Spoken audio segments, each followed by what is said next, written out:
Okay, so why don't we get to the breaking news just this morning?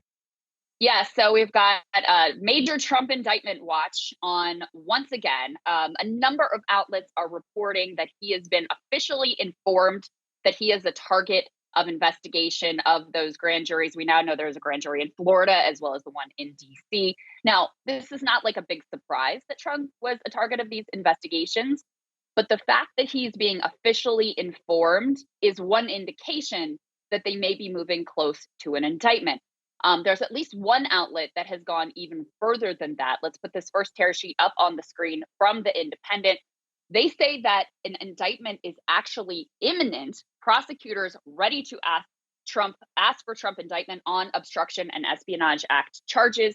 Let me read you a little bit of this report. Now, I have not seen the specifics of this report confirmed anywhere else, so just keep that in mind in terms of the details here.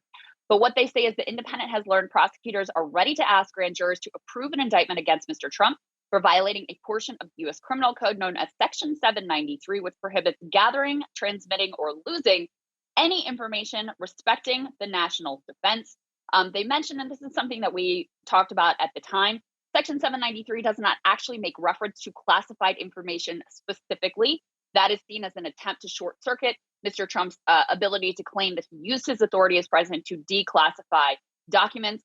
So that is also very noteworthy. And also in this report, they indicate that there would be charges with regards to obstruction as well. We told you earlier in the week, there's this new report about like the pool flooding and that potentially compromising surveillance footage, potentially intentionally. And they may have even lied about whether the surveillance footage was actually damaged. And we already knew that they had subpoenaed some of that surveillance footage that showed people moving boxes away in a way that was also very suspicious. Let's put this next piece up on the screen from Maggie Haberman, who, of course, speaks to Trump regularly as well, sourced within Trump world. She says, Trump tells me minutes ago he has not been told that he's getting indicted when contacted. It's not true, he said, adding again, he hasn't done anything wrong. When I asked if he had been told he's a target, he demurred, saying he doesn't talk directly to prosecutors. So you can take that as basically a confirmation. John Solomon, who is a close Trump ally, he's the one that had that report that the feds had informed Trump that he is the target and likely to be indicted. So Trump is denying those claims specifically. Put the next piece up on the screen here as well. And he weighed in on Truth Social, the man himself. Trump said, no one has told me I'm being indicted, and I shouldn't be because I've done nothing, in all caps, wrong. But I've assumed for years that I am a target of the weaponized DOJ and FBI, starting with the Russia hoax, the no collusion Mueller report, impeachment hoax, et cetera, et cetera, et cetera. So Yeah.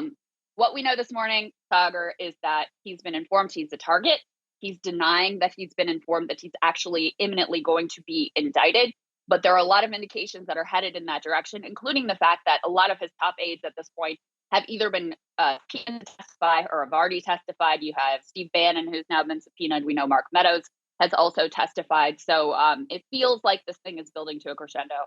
Yeah, it certainly does. I mean, we're all on tea leaf watch. This is basically exactly what happened last time around. We know the grand jury has been, has been called to action. We have seen multiple instances of grand jury witnesses being presented. There's a lot of speculation, as you said, around Mark Meadows, the information that he might have provided to the grand jury, what that will look like, whether he has gotten either reached some secret plea deal. We had the Trump lawyers that were spotted at the Department of Justice where they met directly with Jack Smith, the special prosecutor. So everything is pointing in that direction. And also with terms of Trump and what he told Maggie Haberman, whether he has been informed, he's being indicted or not. That's actually really not the question. As you said, the targeting is the question. And the Times, I believe, we're able to confirm via Trump's own legal team that he had been informed of that. And usually you're not informed of that until, I wouldn't say imminent as in 24 hours, but very close to what a potential indictment would look like. So it looks like they're zeroing in on indicting the former president, zeroing in on the documents charge and all of that. So our team will be on the watch over the weekend just to make sure that everybody can get coverage of that if needed, should something break on Friday. I did hear that Friday may be even more likely just because they like to do these things on the weekend, apparently. So that Yeah. could be that's something that a friend of mine familiar with some types of proceedings informed me. Yeah, I mean, if you'll remember how this unfolded last time around, there were a lot of rumbling, and then there was sort of like a pause in the action where people even started to say, like, maybe this was not actually, maybe this is not even going to happen. Maybe at the last minute, the grand jury said no, and maybe they're not moving forward with an Right. indictment.